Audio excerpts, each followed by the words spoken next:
Welcome back, ladies and gentlemen, for the second match of the day. BossFight versus Aimless Gaming, semifinals of Season 10. Let's waste no time, boys. We gotta get right down to the tax made of brass. What are the bands? Coming in from we got the title. Coming in from ALG, we have a Downfall ban. Coming in from BossFight, we have a Cargo ban. You know, a little bit of long, a little bit of the short, getting rid of the long range. ALG side makes sense. They definitely prefer that close quarters battling. They seem to excel in the short range. Whereas you definitely have some snipers on the side of BossFight. Viper, very clearly a very skilled long-range shooter. We've seen him devastate teams on Downfall. It's probably why ALG has gone with that ban, and BossFight obviously banning Cargo because ALG prefer that close quarters. They want to get that off the table, which leaves maps like Bazaar, Suburbia, Subway, Quarantine still left up, and our first map is going to be Bazaar.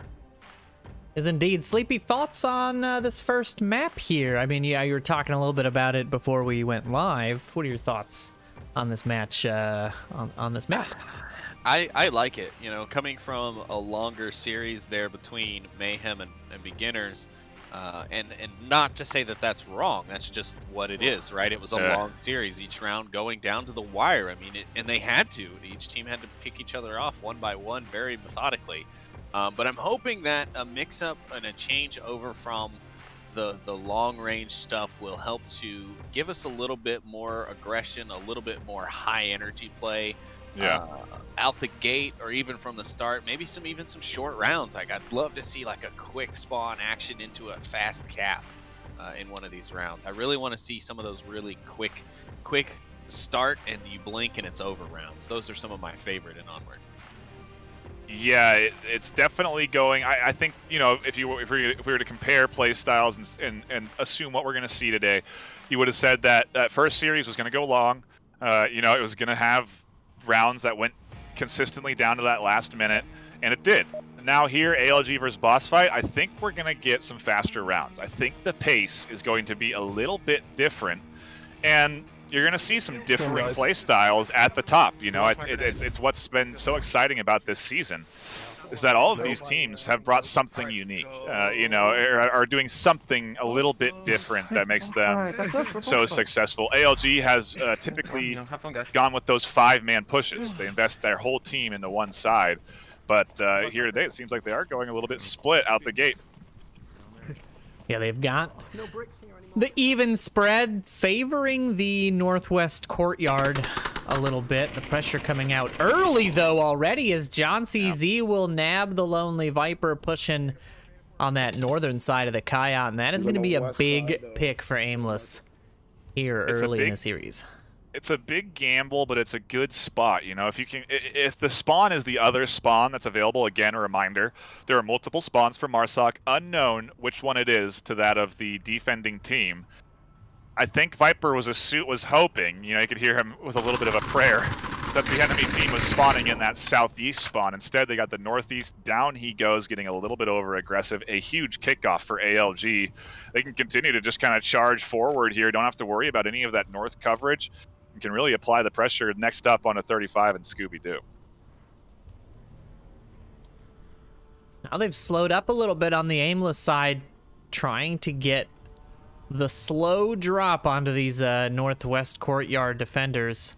Captain Soda taking his time, going as quiet as possible, try to figure out what's going on with Scooby. Scooby just waiting for the audio cues. Interesting nade toss. I think he was going for the pallet defense there, but no one there. It would have been a better invested nade if it were going into that corner where 35 is, and maybe that's where he was trying to get it, but couldn't quite toss it there. Like I've been saying, throwing nades is a physical act. You have to actually grab the nade, throw it like you would something in real life, and it comes down to a lot of practice to be able to throw those nades effectively and where you want them. Scooby trying to... I think he feels like somebody's close, but he doesn't know for sure. He's looking up But Soda here around in the corner should be seeing part of Scooby in just a second. Scooby not at all prepared. A nice quick pickup there for Captain Soda. We'll make it a 5v3. 35 with the flash coming out. Now Quick and John pushing on the north. Oh, and the team kill is going to be not what they want. That breakdown in communication. John's not slowing up. He's continuing this push. He put suppressive rounds towards UC Death, and now he's here. The confirm from 35. Chaos ensues inside the mini courtyard. Yeah, Virus and Nardu here now trying to deal with 35. Pin pulled on that frag. I mean, it's a basket. He made 2 points, but it's not where he wanted it. The response, frag doesn't find anything either. Now Nardu and Virus sort of backing off a little bit, waiting for the pressure to come in, and things have evened up a little bit now.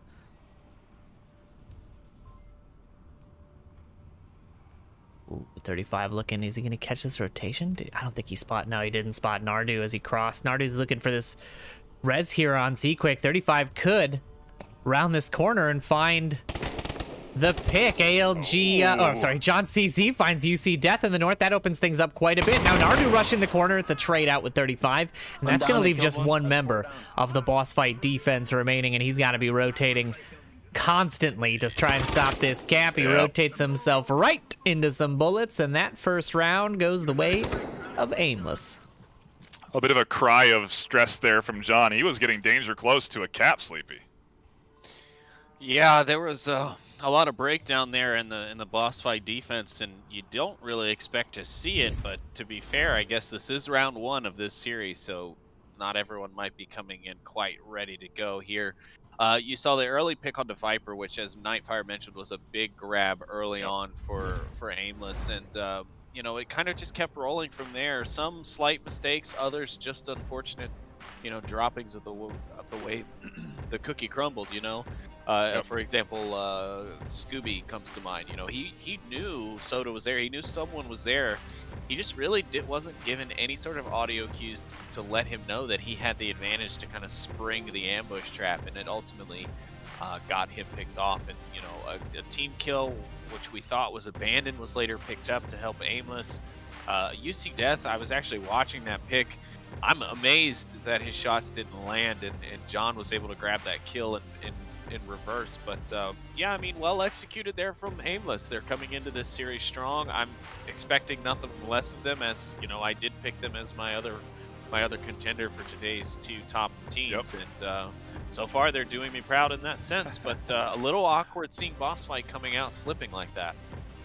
You know, it's we talked about missed shots at the start of the series with Mayhem and Beginners, 2 teams that you would really not expect to be missing shots.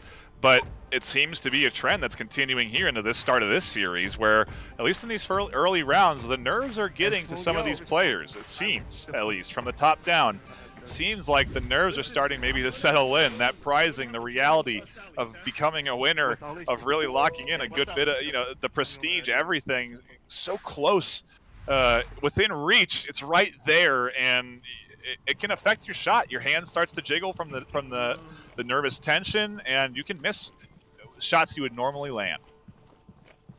Yeah, it has been almost like I hesitate to use the word, but a pandemic of sorts in terms of missing shots. I mean, it has been pretty consistent. The teams are just not lining up their scopes and not hitting their opening shots. But we'll see here. Ooh, my apologies, lasers. We're not on. I'm sure the Twitch chat was crucifying me over that. But here they are now. Captain Soda looking out towards Legel's position here. Thinking Legel might peek, and he does indeed, but the timing working in Legel's favor is going to get him across into this southwest courtyard. Slowly inching themselves forward, Scooby and UC Death. Not going to find anything early. You do see sometimes defenders taking up positions at the windows so they can look out into this courtyard, and this is not the case here. You have no one setting up in this mini courtyard defensive spot. It's interesting. ALG really focusing on keeping their defense around objective and not investing in any early picks. Yeah, we've seen the tucked in defense, and you know, is that a factor because of the weight of the series, or you know, right. I don't remember Aimless's defense quite that well for this objective, but I do remember them being a little bit more reserved when it came to defense in general. Yeah. Yeah, it's what makes ALG a tough team. They got solid defensive tactics where they can hold and create that kill box, and at the same time when they're on offense can play it aggressive. It makes them hard to read sometimes because maybe you're anticipating that aggression on all rounds, but instead you only get it half the time. Keeping your opponents on their toes like that is probably one of the biggest strategies in Onward, though, is switching it up, right? We've seen beginners do it. They go from slow to fast and fast to slow, and you never know what you're going to get, and that's one of the reasons they're so successful, is they've really dialed in both types of play. Hooch stairs, Kebble red. Hooch stairs and Kebble red. Scooby with the callouts there, IDing Captain Soda. The pressure coming in off those callouts backs him off the stairs. Is he gonna go for a second? Is he gonna go for another piece? He's gonna stay a little lower this time. He's gonna toss the nade, but I think that should be his last hurrah. He's had a nade thrown at him. He's had shots put down range towards his location.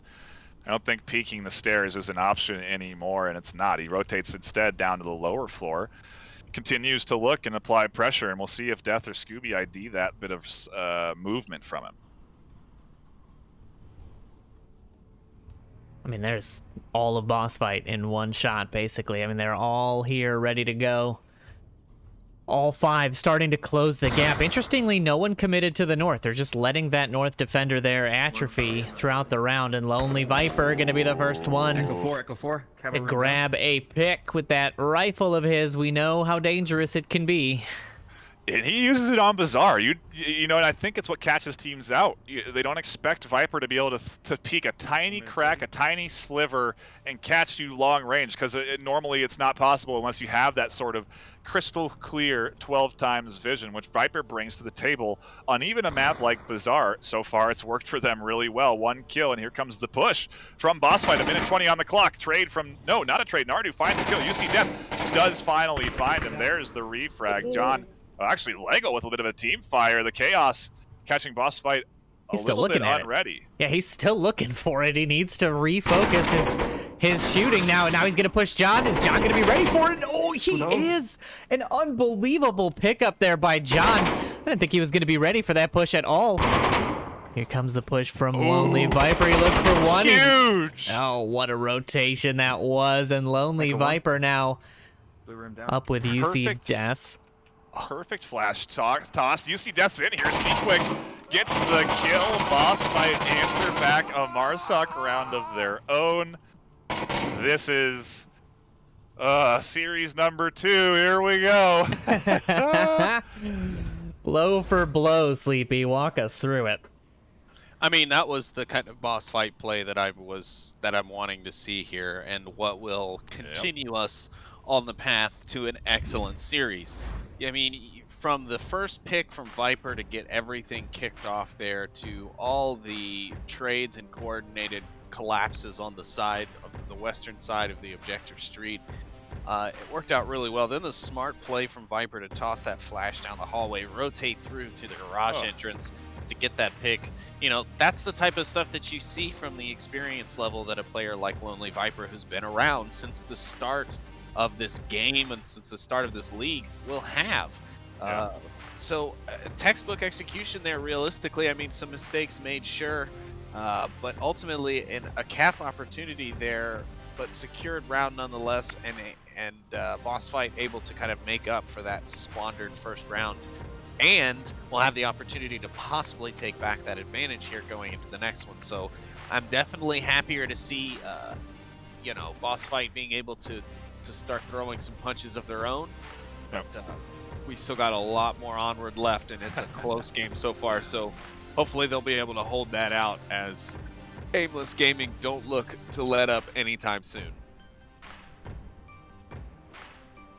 It has been quite a series already. We're 2 rounds in, and they're already just throwing deep punches at each other on these objectives, but now the objective has shifted.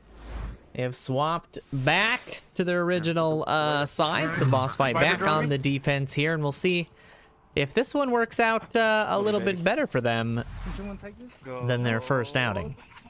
Both sides. You know what? The doing. Viper going to be able to bring the drone to the table here since he's got that sniper, so gonna want to watch how he sets that up. Curious to see what the ultimate defense looks like, considering ALG have the fast spawn on the west. They play very well as a 5-man push, and this could work out for them. Yeah, they got to apply the pressure evenly, though, if they want to get... evenly and quickly if they want to capitalize on the 5-man push, because it's all about overwhelming. Little shot came out from the window. That is an indicator. That should be a lot of news for BossFight. Early shots from this side are impossible unless ALG have this spawn on this side of the map. Well, surprisingly enough, we don't see any heavy rotation on the defensive end there. They are still holding their ground over on the east because teams often do split.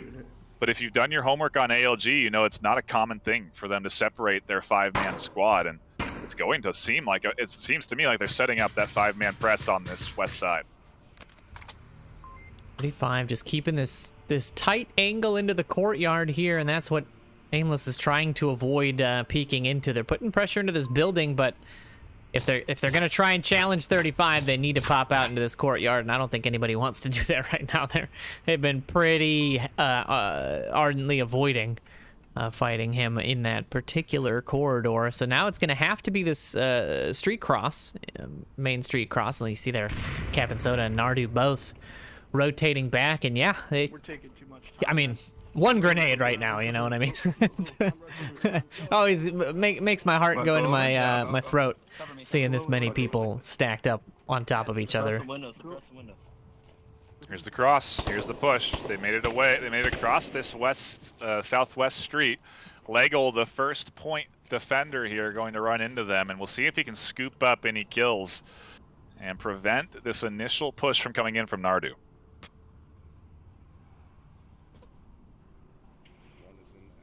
Definitely hearing these comms. He's peeking this corner. All gonna come down to timing. Is he gonna peek it at the right time? Oh, wow. Just peeks it off time. Doesn't see Nardu here pushing out onto the street. Misses Virus. Yep, misses Virus as well. He's gonna be hearing these footsteps though. They still haven't heard. Like, I mean, he is gonna be the one getting the drop on Virus here. Can he get two? No, Virus is the one who spots him out first. Gets distracted by the comms from John because he does have a line of sight on him there. He did almost take shots onto him, but Virus pushed in, scoops up the kill early enough. Still, no rotation on this defense. Viper hasn't crashed. UC Death still on that far back southeast corner. This is a very weak on objective defense against this push. Down goes 35, and Scooby's the only one here. Viper tries to rotate. He gets picked up. What? I mean, they are just getting absolutely overtaken. Scooby, though, finds one, gets the pressure on the back, going down to Nardu's shots, and Aimless scoop up their second Marsoc and the third Marsoc overall for this match. Oh, BossFight, what are you doing to me? What are you doing to me on this defense, man? I mean, NightFiree, you called it out the whole time. Why was there a lack of rotation towards the west? I mean, you didn't see any. There was no indication of any sort of movement in the east, and no one was even really watching the crossing on the street. I mean, yes, I know that can be a very dangerous game to try and watch it, but they were walked across that street essentially. Yeah. I mean, there were 3 or 4 open picks with little to no suppressive fire coming out, and I mean, that could have went very differently from the start with just a different defense there. And then the late rotation, you know, at first I thought, okay, NightFiree, you might be being a little too harsh. Keeping Viper out in the east might be a good idea. He can swing around behind once he knows someone's pushed in from that side. He can come in from behind him, right? Like, there is an opportunity for that to work. But ultimately, it ended up being just like a hurried rush towards the objective from both him and UC Death, from what I can tell. And they both got taken out for it, leaving Scooby to just fend for himself. In the situation he was in, I definitely don't expect that to have worked out for him. No round 4 for us as a reset. Having to go out there for the Aimless Gaming side. Yeah, what I would have liked to have seen is Lonely Viper on the east with that, you know, 12x, and then just looking all the way across the road to the west. You know, how difficult would it be to spot him at that distance? You know, almost impossible. And still he'd be able to cover that cross in some sense, at least be able to do callouts, because they didn't even know how many were coming across the street. That, you know, it's not even a question of whether or not they killed anybody. It's just that they didn't even know that they were all crashing that side. So, and here's another factor to think about when it comes to BossFight.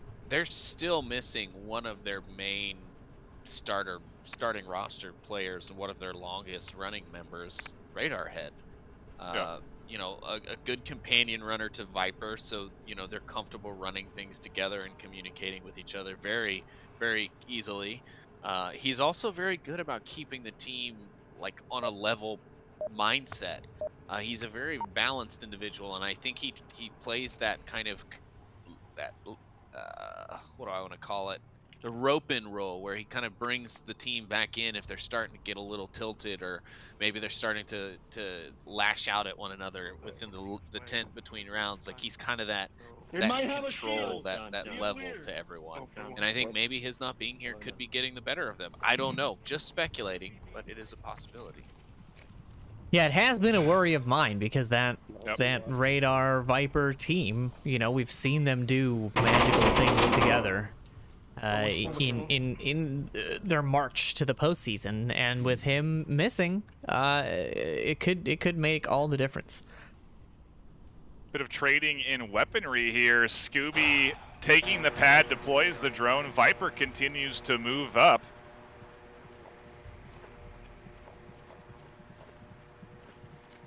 An interesting little swap there, if you didn't catch it. It's one of the values of VR. You can easily hand things off, utility, anything you want to your friend, and grab it with his hand. Sequick's pushing in here. This is an incredibly aggressive defensive move. He's just on the backside here, and he finds one. Oh! Scoops up another, and that's just going to leave him down. The callouts will come out. No one there to get that confirmation. Very unlikely to get that res, but a 2-for-1. And additional callouts to call out Scooby's position is going to be a pretty massive start here for Aimless's defensive round. That's the kind of stuff you see in these semis, in these finals. The completely out of left field push there. You know, that is such an aggressive move to make. Nobody ready for it. Finally, ALG does, Sequick, excuse me, does bleed out. If you're not familiar, once you're downed, you can be resurrected unless the team confirms you. You have about 2 minutes for that to happen, and if that team doesn't get that res, you can bleed out. So interestingly, he didn't bleed out. He actually chose, because you can choose to give up, right? You can wait for your team to pick you up, or you can bleed out. And what was interesting there is that he chose to give up, knowing he wasn't going to get res, right? No defender's going to go out there in a championship game and try and scoop you up across that street. But he missed his chance to call out Scooby. He missed his chance to give his team some intel. Now Scooby, of course, fired a weapon, gave himself away, etc., etc. But it's one of those things that you kind of like, you have to think about it. Do you give up, like, just because you're down? You can give a lot of good intel to your team, even from a tucked-in spot on the map, and just an interesting note there. Yeah, I guess I never even considered it, because why would anyone do that? Why would you not stay alive as long as possible as a recon drone, essentially, for your team? An odd choice, but maybe one he did make on accident. You know, we don't have all the info. We don't have that perspective. Lego taking shots onto John here. John feeling a little suppressed. He's covering this street a bit too late, as Lego's already made his cross. Meanwhile, on the other side of the map, you do have Scooby trying to make his rotation in from the east side. Yeah, and again, he is literally the dark horse of this scenario. No one knows he's here. No one's looking for him. I think Captain Soda's the only one sort of looking, or Nardu, I guess, is the only one looking in sort of that direction. There, he's spotted by Scooby. Scooby's going to have to take shots here. Knocks one out. That's going to leave him with 3 remaining. Now the defense will know he is coming from this position, but he's looking for Virus. I mean, Virus is pretty much dialed into this. Yeah.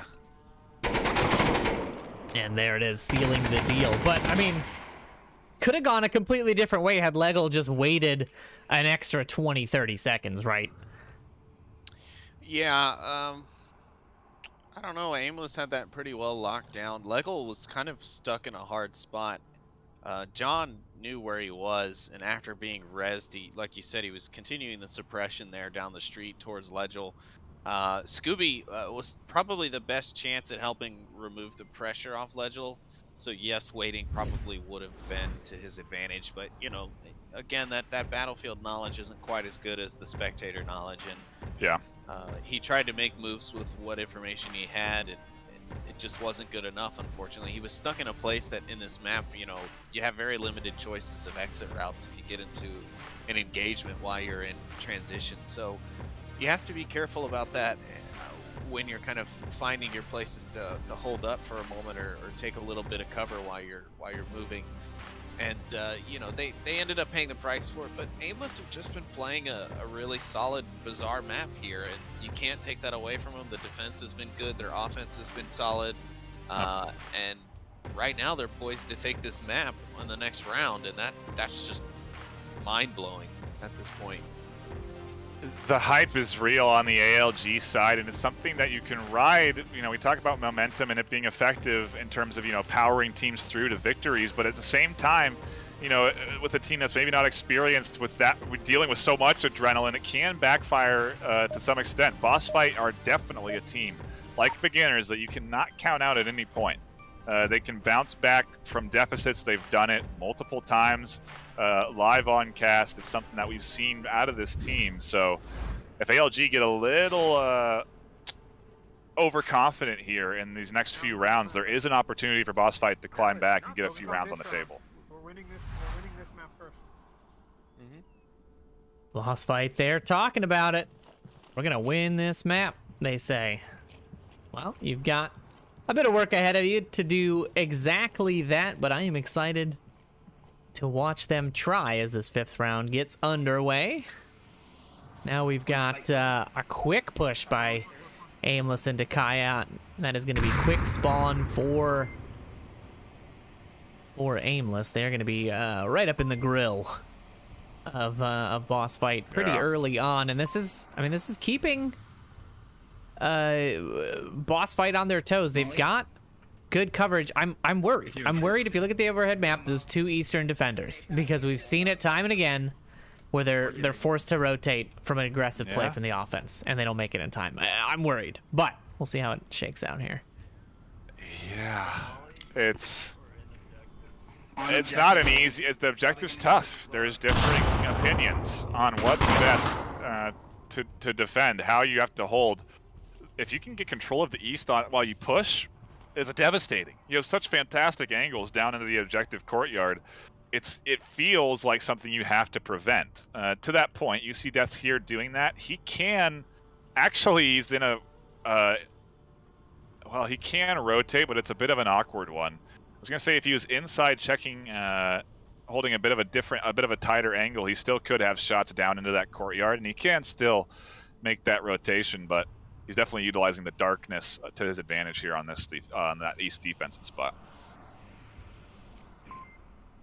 LG kind of slowed up here, still looking for any defender getting peaky, but BossFight being disciplined this time around, trying not to lose anybody early. That has been a problem for them, is losing one, you know, right off the bat. We saw Lonely Viper in round 1 just get picked off in the first 20-30 seconds. So I think they're starting to realize, hey, if we just keep 5 up, we're gonna have a much easier time, which, you know, seems like a simple thing to say, but a very challenging thing to do.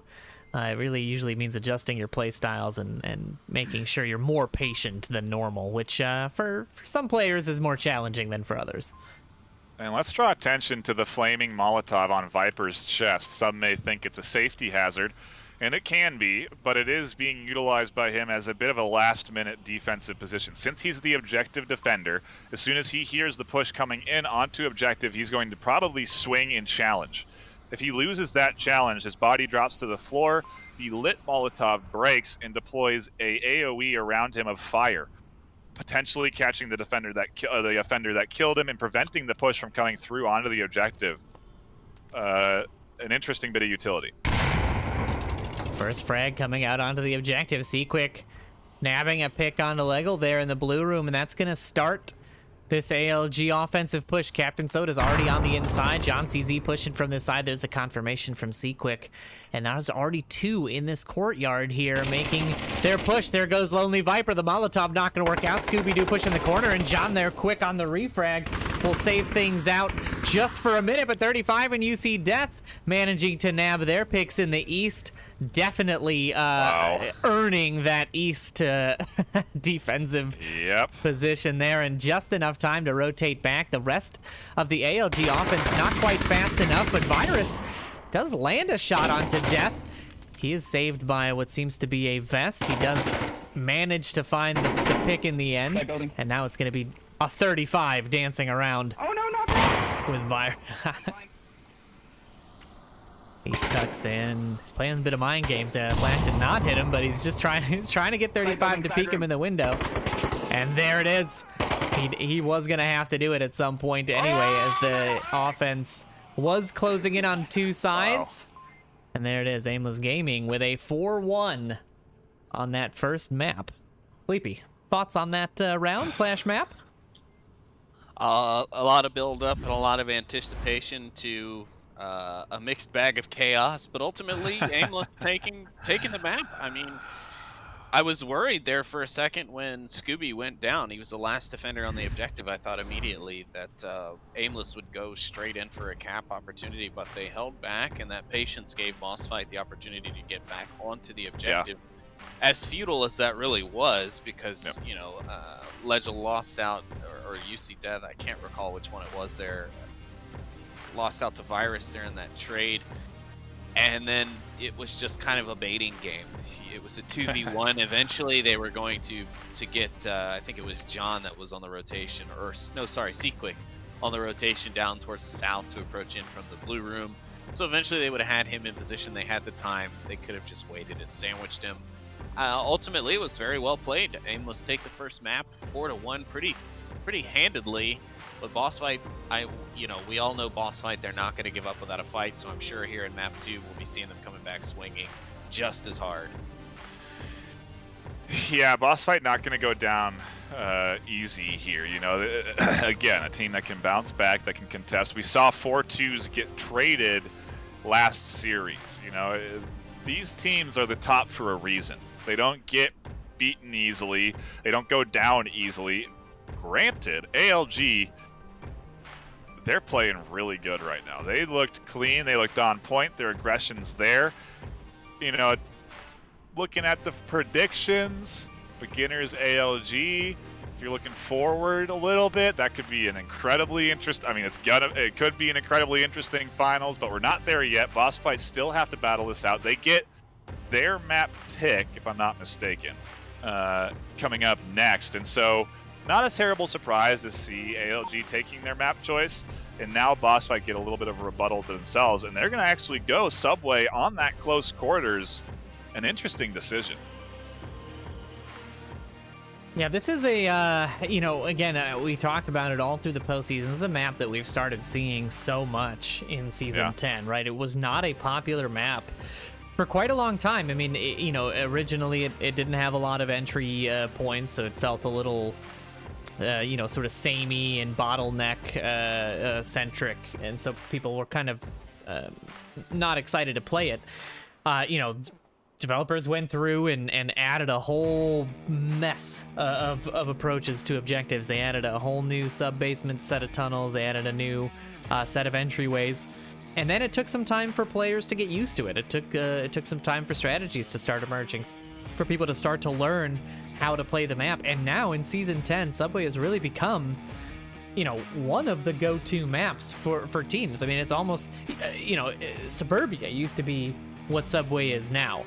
Was kind of the go-to for a lot of teams. And, a lot of teams have really dialed in their style of play on it. And BossFight's definitely a team that is a threat here. But Aimless has looked good on it. They have looked really, really good on it throughout the season and in the postseason. So I honestly wouldn't be able to call this if I tried. I'm really starting to think now with ALG's success in Season 10, if we're going to start to see maybe, you know, more of these, I wouldn't say powerhouse teams form, but players that are skilled on individual teams trying to come together and pool their talents, you know, into one space to create a fresh team. Because I feel like that's what ALG has here. They're not new players to the game. They have, you know, Captain Soda on their squad. They got Seaquick. I mean, they have players that have been around in the community for a while. It's just that they are under a new branch. They're all playing together for the first time here this season, and it seems to be throwing teams off. I don't know if it's because they're bringing strategies that nobody's planned for, or they have, you know, nobody has any real concrete. I guess there's plenty of footage on them after season 10, but you know, it's curious because they seem to consistently catch teams off guard. I don't know if they're being what is the word, underestimated, but it's whatever it is, ALG always consistently come to the playing field and play aggressive, play as a team, and do it well. Yeah, they're always in refrag range, right? They're always they're playing quick. They pressure every player. I mean, they put the pressure on, whether it's with suppressing fire, whether it's rounding a corner quickly, you know, whether it's committing 2 people against 1 person, whatever the situation is, it's all about pressure for them, and they win. They win off of that pressure more often than they lose.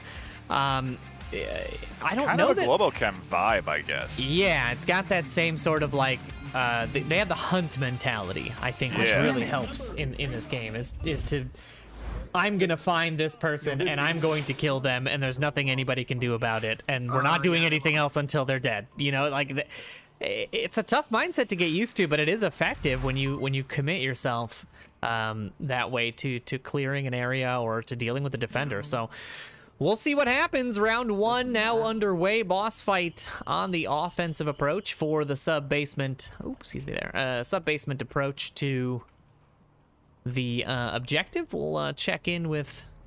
Oh, for crying out loud. There we go. I'm going to check in with John down here, who's going to be dealing with the bulk of the work. He's watching his friend's drone there. And there it is. Viper saying hello to the drone. They have now been identified. Drone just tucks in. Are they going to be ready for John? I mean, John is basically waiting. He's hearing all these comms.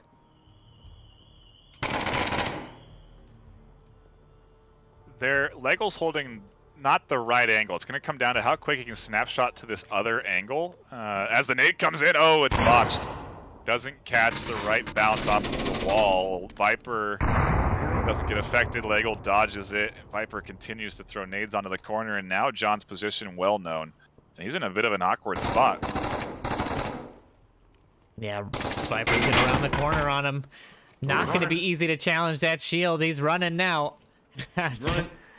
there it is. Viper calling it out as well. Oh, he does land a shot there. Yeah, it looks like John has to heal, and he runs himself right into the loving arms of 35, and that is the kind of pressure, you know, that we were just talking about, that Aimless has, and Boss Fight there displaying it for us in a wonderful way. Now Virus here primes a nade and just using that drone, just waiting. He's got that drone up on the tablet. We can't see it. It's locked to us. We're not allowed. But there is drone footage coming through that tablet right now, and that's what he's waiting for. He's waiting for this guy. Yeah. Tucked it into the corner of the wall there. It's in a dark corner if you turn your flashlight off. No one's IDing this. Viper doesn't see it. Lego's going to push up eventually, and then the nade's going to come down this hallway. Virus actually tosses it. Viper's tucked in. The shield denies that from exploding. He didn't wait quite long enough. If Lego had been there, it could have been a potential frag. Yeah, it was between these litter bins, so I don't think there was a lot of love that was going to happen there. But I mean, we have been focused on this tunnel for so long. Yeah. But this is where the bulk of this pressure has come from. Seaquick there, the first one to find any sort of damage outside of that basement area, as he knocks out one. Now 35 and UC Death here are going to be challenging Captain Soda on this stairwell, and they're kind of stuck here. They need to find a different way to come out of this tunnel because they're not going to win this battle against Soda on these stairs. Seaquick's also there on that upper floor, and he's trying to find an angle. Now he's out hunting for one. He may actually get a pretty nice shot if he rotates up into this catwalk, pushes over to the next set of stairs, and then has that line of sight right down onto UC Death in 35. They got to be careful about this. I got a shield with a gunner coming. Who only Viper does. Got him. There it is. Catches the shot onto Virus. A man very deadly with that pistol. Meanwhile, Seaquick does scoop up 35 upstairs, leaving just UC Death on that approach on the southern stairs, and he's quick to make it down to these stairs. Now he's negated Seaquick's position. Seaquick is way off objective here. He's there's only 2 here. yeah, this is a 3v2 right now with Seaquick a very long way from home if Soda and Nardu are not able to hold up their end of the defensive bargain. He has to crash down. If he crashes down, he can actually be incredibly effective when he comes to this stairs. There it is. There's the grenade. Finding Nardu. Now Lego getting traded out by Soda. Here comes Seaquick down the back stairs. We saw something similar to this in the round robin series. Now the res coming out from Lego, but Seaquick's coming down the stairs. UC Death hears the shots. Lego finds Captain Soda, and Seaquick's going to run right to the bullets. No, Seaquick is able to find the pick, but there it is. Lego sealing the deal and getting BossFight on the board here in map 2. Holy cow, that last 20 seconds. Really lucky. Viper was punching in code. If that kill happens and it favors ALG, BossFight have 2 because Viper's hidden. That was wild. Sleepy, thoughts on that round? Overall, a good round there from both sides if you really want to cut it down.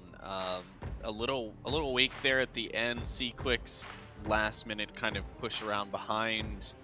I think he kind of got a little lucky there with the first pick onto UC Death. The fact that he and Legel had to trade out for the round win was a bit surprising to me, but hey, that's how it goes sometimes. You expect one to come out on top, and that's not the way she happens. But, you know, they were able to take down Soda as well on the other end, leaving Viper up. The round is theirs, and, you know, it's not easy to convert on Marsoc on Subway, so a good way for them to open this up. Now they go to defense, and, you know, anyone who watched BossFight over these last few weeks or has watched them over season 10 knows that they are no slouches here on Subway. And while we've seen here in this first round that Aimless aren't going to make it easy on them either, I'm expecting to see BossFight really coming back out here with the top score. Seaquick there with 4 picks. I mean, he was the only one getting kills on that Subway round, and he was finding himself he was putting himself in the right position, right? We saw that same play. You know, now it starts to make sense. I go back through it in the semis. He did the same thing. He hung out and he waited and he waited and he waited because he knows the offense is going to have to sweep across that bottom Subway. But this time, BossFight was ready for him. You know, they had, as soon as UC Death came up, he knew he had to have gun up on those stairs. And it's cheeky. I mean, Aimless, they know what they're doing. You know, it seems sometimes like chaos, but Seaquick definitely, that's a play. Oh, it looks like, unfortunately, a round reset here. It's a little too early into our gameplay. Let's back into scoreboard. But yeah, you know, it's not happenstance, right? It's not chance. They are a championship level team. That is why they're here. But we'll see if BossFight, again, like you said, they are not unprepared for a Subway play. You know, they're gonna have their own little tricks, and I'm curious to see what this defensive round looks like. This brief round reset brought to you by HyperX. I am using the Cloud 2 wireless HyperX headset. You've been hearing it all day today. I also have on display the Quadcaster HyperX RGB mic. It's pretty rad with tap to mute functionality. I've got my colors customized for VRML. You tack this alongside the Syrian RGB mount display, and your whole system is glowing and lighting up. It's definitely pretty rad, and it sounds pretty dang good. Yeah, I've got the keyboard and the mouse as well. So I mean, we're decked out, and whoever comes out of this series is going to be playing for some pretty neat stuff. Pretty similar to that. So you know, if I didn't already have some of it, I would be pretty jealous. But I'm only a little jealous that I'm just a caster for this series. It's really nice hardware, you know, good solid stuff. But we got to focus on the game ahead of us, Noman. We're into round number 2. Nardu's charging in. A flash comes out. That's actually a good flash. Nardu's completely blind. Viper charges in, but the overwatch from John saves Nardu in a quick bit of play here from BossFight getting aggressive on defense. So aggressive. As aggressive as it gets. 35 and ALG there getting into a scrap with BossFight taking the advantage back there a little bit, evening things out to a 4v4. That lonely Viper charge. I mean, you know, God bless him. When he feels that he's got it, he's got it.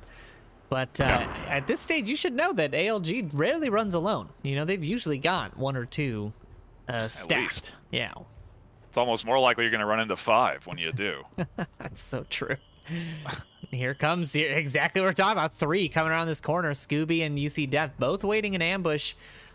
Are they going to deal with this? I mean, look at this. Right on the side, and Nardu ready for Scooby's push there. UC Death coming out to try to get that. The grenade does work to get rid of that shield. Needed a couple of them. There's still a guy here. They only got Lego left, though. BossFight has been scooped up and picked off, and now they're into the 1v3. UC Death is resable. He radios in a few bits of information to Lego. It gets confirmed. But now Lego has to sit here on objective, and this is something I talked about earlier. I gotta wonder if teams practice this, because it seems to be this is the 4th or 5th, like 3rd or 4th time we've seen a solo player here to defend an objective. I feel like it's something worth practicing. Yeah, I mean, we're kind of riding along in the first person here, so you can feel the panic.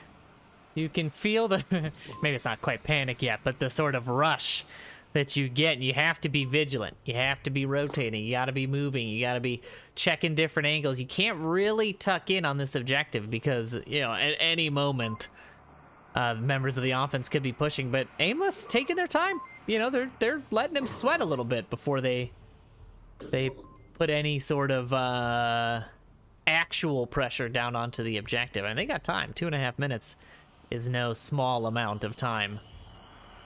Well, I think what this indicates to me is they don't have an accurate kill count.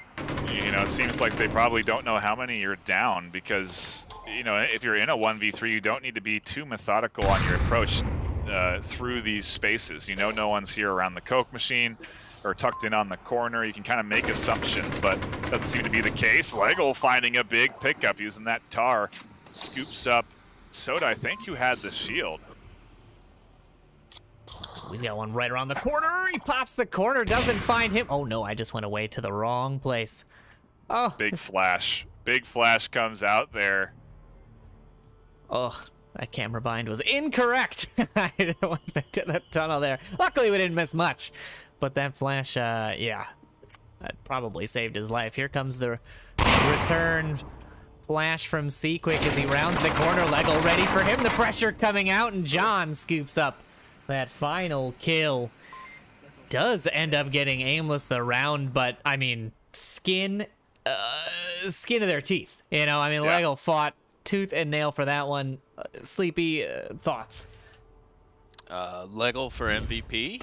I don't know. I mean, it was some impressive play. It was a smart way to play this defense. He never really exposed himself past quarter wall downstairs, and then he used kind of the northern set of subway stairs to the main platform level as a sort of buffer area to take his shots and then kind of fall back, and it even kind of allude to the like he was you know, leaving and rotating up instead of staying down on the defense, and maybe giving them that false sense of security to push out into the open. Kind of like you saw him getting that pick there towards the end when he got picked up by John, or yeah. I'm sorry, by John. I mean, an excellent effort, especially to have been in a 1v, what was that, a 1v3 or 1v4 scenario? 1v3, yeah. From about the 3-minute mark, you know, so to do that with that much time left on the board, on this objective especially, where it's just so easy in that scenario for a team to break 1 or 2 off and attack you from 2-3 different sides and really just overwhelm you an easier way, and they chose to do it the harder way and still managed to squeak out the victory against Legal there. But he almost had it, just a millimeter to the left or right, I'm sure, and it could have been BossFight just as easily clinching that round. Oh man, this series, a quick one like we anticipated, but a good back and forth, at least here on our second map. We'll see if ALG can continue their momentum, can continue to apply the pressure onto BossFight as they go on to this next defensive round. We could run into some very early engagements depending on how ALG set up on defense. Yeah, we'll see if it's an aggressive one. I mean, we have seen a lot of flanks. They, you know, Seaquick, definitely a flanking player, likes to apply the pressure from the offside, and you see him there breaking off to go down that corridor. And here we go with the BossFight pressure. Captain Soda, though, does spot Legal out, and that is going to be one down already for the BossFight players. A bit of maybe a misstep there from the BossFight push. Viper was still back, and normally if you're going to make the advancement down this lane, you want to have your shield first. So it's the first thing that a Soda would peek and run into, and then you have over-the-shoulder shots ring down onto him. But instead they led with Legal, and they've been having a tough time rooting Captain Soda out of here. Soda is going to drop back and just let them sweat it. He's got plenty of time, 4 minutes left, and so he just needs to buy as much of it as he can and encourage BossFight to not push down this lane. Yeah, he is just waiting for it. We got that nade in Lonely Viper's hand. He's got it primed and ready to go. There it is. You can see it there. He's holding on to it. He's actually got 2 frags. Grabbing one from the teammate, Captain Soda. Oh, and the Lonely Viper just turned to look at that exact moment. All timing right there. The frag dropping there would have confirmed him even if it was just a down. That's the danger of that. You see Death, however, does manage to scoop up Soda, and here comes Virus. Look at that quick rotation from Virus. It just almost immediate on that call out. Now he's gone. He can't get the res. He's back to defense. It's this level. Flanker dead, flanker dead, flanker dead. There it is. He does find John. Scooby finds John the flanker in the main platforms. But, you know, we talk about it. Why are ALG so successful being a new team? I mean, it's that right there. The quick reactions, the correct rotations, IDing whether or not you can be helpful, you know, and then going and doing it. They're a reactive team, but they're quick. And that is... I mean, that takes a lot of practice, a lot of skill, a lot of awareness to be able to do that, and good on them for showcasing it right there. Into that 3-3 now. The series continues to stay close throughout each round. Seaquick tucked in, waiting for 35 to make his move. A pretty common nade spot, though, so he's got to be cautious of the nade coming down to him.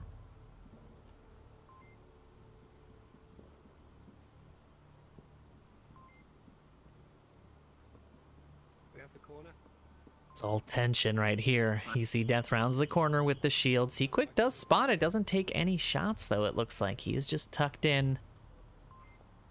Ambush spot. Now it's going to depend on whether or not BossFight's ID'd him, because, yeah, that spot is good for nades. The flash will come out from Scooby on this corner. Uh-oh. I think he flashed himself. Oh, no. He was running into the wall. He wanted to go into the alleyway. He definitely flashed himself and got scooped up by Seaquick. It's these little mistakes that are costing him. It's these little things like that. I mean, it seems inconsequential, but just that one pick makes all the difference. 35, though, evening things out. Seaquick going down on that corner, and now it's a 2v2. We're just keeping it as even as possible, but they only got 1 minute and 20 left. And it's going to be a tough little area to penetrate with this defense. Virus still holding this side of the map. I think he does need to shift. Maybe he's recognizing that too, as he does push out from his positioning here. Comes to reinforce, Nardu. And Nardu now trying to deal with the shield. Drops back, avoids the shots from Death. The nade comes in. It's a good toss. Gets blocked by the archway. What could have been a potential kill onto UC Death. Shut down by the map geography. And now we'll see how this shakes out. 47 on the clock. Pressure's going to be coming in. Ardu Two behind you, pulling Isaac. back off that side. Virus applying the pressure. It's just going to come down to 35. Being able to pop up and over, but no, he's got Pat out. I think he was going to try and follow UC Death in, but that wasn't going to pan out for him no matter what happened in there. The shots rain down onto UC Death, and Aimless hold on to that defensive round to go up 2-1 in the series. So for me, that was a round of offensive mistakes. I mean, small as they were enough to turn the tide of that battle pretty heavily there. I mean, the first one starting out, you know, the offense wasn't ready for an aggressive defense, as we've seen a few times today. Not necessarily in this matchup, but earlier even between Mayhem and Beginners. When Mayhem brought a little bit of speed and aggression to it, Beginners weren't quite ready for it, and it worked out a little bit better for them. So we're seeing that, we saw that happen here, and that was, you know, kind of the first mistake. The second was, you know, it was just a timing mistake, and to call it even a mistake is borderline. When Viper turned to look somewhere, and that just happened to turn his body in game to give Captain Soda the spot where he could, you know, shoot Viper. And get what should have ultimately been Viper's kill. You know, I mean, in that scenario, had that situation not happened, all signs would have pointed to Viper being the one to kind of come out on top there. Then you of course have Scooby blinding himself, whether mistakenly or if he just happened to have gotten himself stuck by maneuvering onto a piece of the map geometry that just didn't allow him to get himself back off, and he was kind of stuck where he was. Maybe, who knows? And then the last thing I noticed was on the part of UC Death, and you'll see this happen quite often when someone who doesn't regularly run a shield or isn't comfortable running the shield in some cases isn't familiar with quite in the best effective way, because UC Death hugged that wall there by the objective very tight. So when 35 tried to follow that route with his tablet out, he had to go out a little bit further than UC Death, who was further along the pathway and less exposed, and thereby sticking himself out and exposing himself. Otherwise, that was a valid strategy that they were going to attempt, and I was hoping, you know, pulling for it to work, but unfortunately, you know, just small mistakes. But as Noman said in that round, those small mistakes can really add up, and they sure did. Well, it's not round 5, it's round 4, if you're good with any kind of numbers, which I apparently am not. You get what you pay for when you wake up at 8 a.m. to cast this fine Onward action. What you get is the wrong round timer, and Lonely Viper picking up the first pick on the Virus here with this nice little aggressive stance on these south stairs. I like this. I like this kind of approach for the defense, locking them down. No way, this is my stairs now, bitch. A strange push from ALG. Oftentimes you see at least a pressure coming in on one of these stairwells from the north or the south so that you can get control of it, because right now Viper is here, laser down the stairs. They had another one on the other side, laser down the stairs. No one's gonna be pushing in or have success pushing in here. Maybe that's what ALG want, actually. You know, I think they could potentially create a gap in coverage by forcing these two to hold their north and south. And you can see Soda is working his way up from the underground up these stairs where he can pop out and be a threat to Lego. You see Death coming into Seaquick here, and they're trading shots. You see Death does get caught out a little bit, but Seaquick is gone. He is out of that tunnel, not going to challenge that defensive advantage again. Challenging the high ground is pretty difficult unless you've got your gun up on it already, and you see Death lucking out there, not getting picked off, because that could have really opened up this inside. I mean, just 35 basically with you know, support from Lonely Viper having to rotate off those south stairs. But now they've reinforced. Now there's 2 of them. They're multiplying.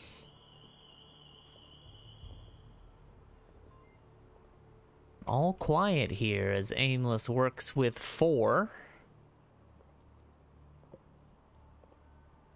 The Viper now just tucked in, waiting for anybody to push through, but the only person who's really gotten behind the lines here is Soda, who I think is kind of in disbelief that he's just walking down the center of this corridor without a single defender.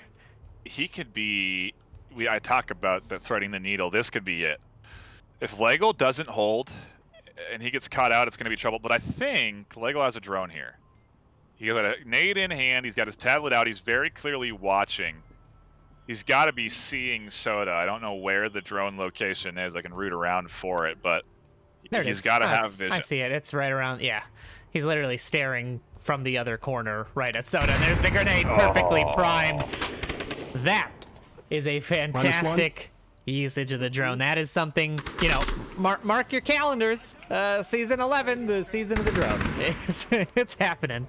You're right. Crazy wild call-outs from ALG. You can tell that they're feeling the pressure, or at least they're very hyped about this series. Seaquick belting out to his team that he's got one. Nardu swings, finds one. 35 goes down. BossFight getting picked off like flies. Lego and Scooby swing wide, catches one, could have had two. Now these two continue their push. They get the kill.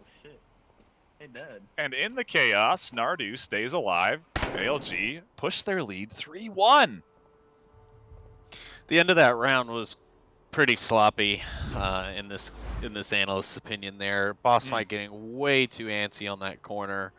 Why? I mean, I know they felt like they had the edge there and that they could kind of fall in on it and get the advantage and take the round, but that's exactly why you need to just kind of stick to the plan in these cases. You're behind on the score and you just walked it in there for Aimless. You chased them in. And just like in most cases where you're chasing down your prey or your target, they have an opportunity to get the drop on you. They can, if you break line of sight with them, they can find a way to set you up to where you come around the corner and it's you that ends up being the prey instead of them. So you saw them chase after it really hard there, and you heard ALG giving some really tricky callouts. You know, you heard them saying, "I'm healing, I'm healing." He wasn't healing. He was ready on the corner, but it did draw out the defender. The defender came out to try and get the quote-unquote easy pick, and it led to a trade, and then just another defender gone, and then it just kept unfolding and unraveling from there. So what started out well with aggression could have used a little bit of reserve there at the end. But, I mean, still a good round there. Aimless taking it fairly well, keeping 3 up. 1 up by the time all the chaos was over at the end of it, but yeah, I mean a solid round nonetheless, and nothing less than to be expected here for what we're seeing in semis. I mean, these rounds are not equating to the score, right? They are staying so close together until those final seconds of each round. It is 3-3, 2-2, you know, whatever, close rounds. And it's just ALG coming out on top. Oh, for crying out loud! Again, the wrong round. It is round 5, not rounds. Just subtract a round from every round you see on the screen, and you'll know what round we're in. But you're getting too hyped up for the rounds to come. I know. I want to see round 6 already. But I think, you know, BossFight is just forgetting that Aimless is a refrag team. They know how to refrag. You have to be aware that there will be more than one around every corner.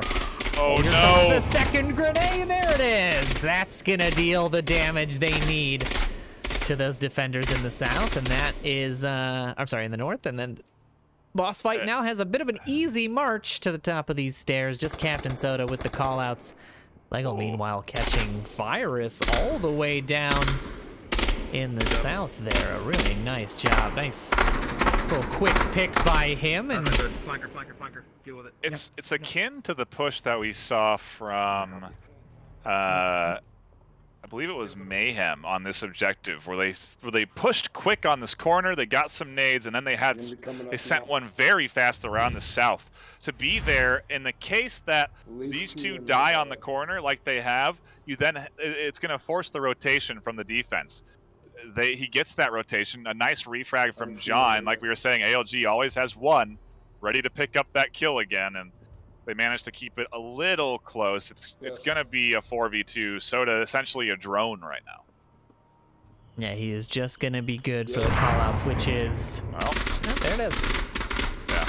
No need to even worry about it. The Lonely Viper's got you in spell. Let's take a look at that nice little replay as we talk about what Soda's going to be. Now we can talk about what he isn't, which is alive.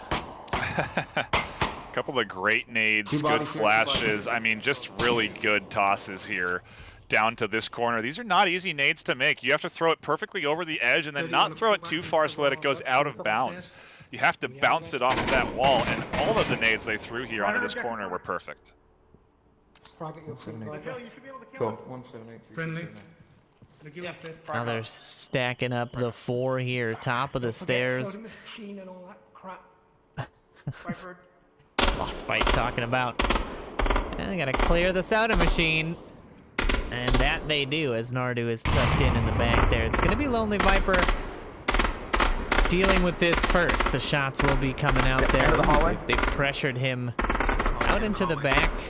Let's see how ALG opt to deal with this defensively.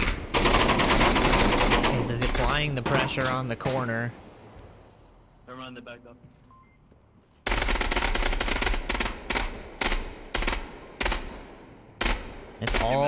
It's all tension here. 2 minutes left. Can BossFight make it down these stairs? Shield coming. It certainly seems like they got this one. You know, they have 4 alive. They got the Overwatch. They got the suppression. They know where Nardu is. They know where John is. Probably have an accurate kill count. I gotta wonder if they're thinking a cap here. There's one pick right there. You see Death finding one, but John swings wide, finds 2, but it's not enough, as there is plenty in reserve to deal with that situation. And BossFight go up to start catching up a little bit. Sleepy, based on that round, you think we've seen a comeback here? Well, it just shows me that they're definitely not out of this thing yet. No. The grenades at the start of that round were beautiful. I was sitting here kind of at the analyst desk at that afterwards, you know, just waiting for them to just push forward. I know they were expecting some sort of a counter attack, a strike back against them after the first initial volley of grenades, but you know, after 30 seconds, 45 seconds of nothing, and you know, and you can hear, you know, Soda giving those call outs, you just start to wonder, well, how long are they just going to let Soda keep feeding info? And you know, eventually that follow-up grenade did come in and Soda was taken out. He was silenced and they continued to push, but a lot of hesitancy, a lot of waiting and patience, and arguably too much in some cases. I think they could have honestly had a better opportunity for a cap had they went off of that those initial two picks and really pushed after it and went in and got it. But you know, they still got the point. They're keeping themselves alive. They're back on defense with an opportunity to tie up the map here. So statistically, they are in a good position to keep themselves in this, take us to the map 3 decider for this series, and we keep the trend going from earlier today. Yeah, this could be BossFight gathering themselves a little bit. They had a very rough start to this series, a 4-1 loss on map 1, not easy pill to swallow, and they were heading quickly in that direction here on map 2. I think that's a pretty big round for them to lock in, and now this is really where, you know, the pressure is on. BossFight obviously have to secure 2 to continue the lifespan of their their season 10 to go on to the finals. Otherwise, they're going to be competing for 3rd place tomorrow. And there's a lot on the line, like we've talked about. So we'll see what ALG do, because it is not the normal North push. No, we've had the camera set up here, expecting them to come charging down, but I mean, here's all your equipment, all of it. BossFight wants all of it out of their inventories. They want to be light. They want to be nimble. The grenades keep coming out. There is literally nobody watching the south, and that is where Aimless is coming from.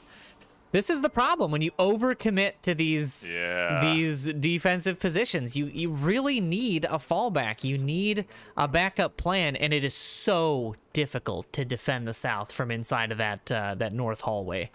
It is almost impossible in some cases, because there are so many places for the offense to tuck in and punch in the code without you seeing it, while the rest of their offense is applying pressure. The only reason to do the thing BossFight just did and push those stairs is to flank, is to send somebody all the way around, and I don't see them doing that. John's kind of there waiting for that specific scenario. I'm on the hunt for any drone deployment here, because I gotta assume they got at least a drone to watch this entryway that ALG are coming in from. It's gonna be a south push, unfortunately. I haven't seen anybody looking at a drone. Maybe UC Death is looking at it. Is he looking Right. at a drone? He is looking at it. I think Scooby has the drone tablet. Could be wrong. Oh, yes, he does indeed. He does indeed. But I've searched, and I couldn't find anything, at least immediately, in the front of that entryway or anything. Maybe they invested it in one of these, you know, if you drop it down into a railway, you definitely are going to make it impossible to see with that dark color grading on that track. And so there's definitely other options where it's going to be incredibly hard to spot. So I am curious where they could have potentially put it. But it's going to be near impossible to find for us. That means it's going to be near impossible for Marsoc to find it. So if anything, it's just going to be information gathered for BossFight. Yeah, they are fully committed to staying tucked in here. And again, you know, Legoland Lonely Viper there, I don't know that you need to be stacked. I mean, especially with the fact that one grenade is all you need to take out both of you. To have two people stacked up like this is so dangerous, and to have nobody watching the south, to me, just, you know, as much as we say, like, oh, very far off objective and rotation, having that south committed, we've already seen today how impactful that can be. A nice little heads-up grenade there from Scooby. He's got to be using that drone to ID Soda's position. That's he knows. It's got to be out here somewhere. He's been calling Soda out to a T. He knows right where he is. The nade tossed there on the corner to try and shut him down. I found it. There it is. Under the pillar. I knew I'd find it eventually while trying to accurately cast the rest of the match. But, I mean, they know where this is coming from. That's why they haven't committed to the south. Now I have to take back my whole spiel about nobody watching the south. They are only watching the south via Scooby, but here's the problem. Yes, you can use your drone. Look at this. Look at this. It's a shooting gallery for Marsoc. Here comes Scooby. Pushes out wide on one. Only manages to trade out with a second. And now Lego's the last one left. He finds Nardu with the pressure coming from the top. John will lock it in. And there you have it, ladies and gentlemen.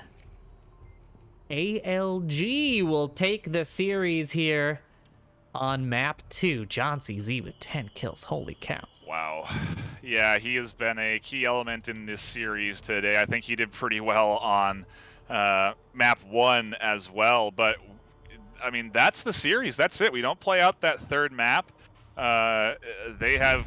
ALG is moving on. They are going to be facing off against beginners in tomorrow's finals. That matchup is going to be wild. On top of that, we have Mayhem and BossFight just before. Tomorrow's just going to be fantastic games to watch, if today wasn't any indicator. Yeah. Sleepy, thoughts, final thoughts on the series at large? Both of these matchups? Any final thoughts? I mean, disappointed that we didn't get to go to that series decider on 3. But other than that, you know, completely satisfied with the caliber of gameplay that we got today. You know, happy that so many of you came out to join us today on all the various channels, whether you be here with us on Twitch, on YouTube, on Facebook, on in your headset, on venues, which hopefully you had plugged in today. We didn't mention that as much as we have in the past, but we sure as heck should have, because today was a long one, and tomorrow will probably be much of the same. But you know, thank you to everyone out there. Of course, thanks to our sponsors and those who stick with us. And yeah, I mean, just some great matchups. I'm not disappointed. I was half right in who would be coming out on top today, so I'll take that kernel of justice home with me. But otherwise, yeah, I'm just really satisfied with today's gameplay. NightFiree, anything from you before I sign us off for the day and give us a little bit of rest? I'm happy with my predictions, accurate out of the semis. Tomorrow is a different day, a different story. We'll see if I can get it right. A shout out to all the sponsors. Sleepy said it, Pro2 VR, VR Cover, B-Haptics, HyperX, Rebuff, Reality, Cyber, Shoes, Arma, VRWare, and Asteria. And we talked about it in the pre-show. They all come together to offer prizing for these finalists to compete for. It is an awesome contribution from them, and we greatly appreciate their sponsorship. Yeah, absolutely. I do want to thank, again, all the viewers for coming and tuning in. You know, hope you enjoyed the show that we've got on for you today. We hope to have another, you know, as good or if not better show for you tomorrow. So hopefully you guys all tune in. You know, to those who have played today, what a fantastic series across the board. Super entertaining to watch. Some of the best Onward, you know, as you would expect for end of the season stuff. from these teams. So congrats again to Beginners and ALG for advancing on to the finals. But with that, we're going to sign off for the day. My name is Noman with a 4. I've been joined by NightFiree here on the analyst desk, as well as Sleepy with 2 3s joining us by voice.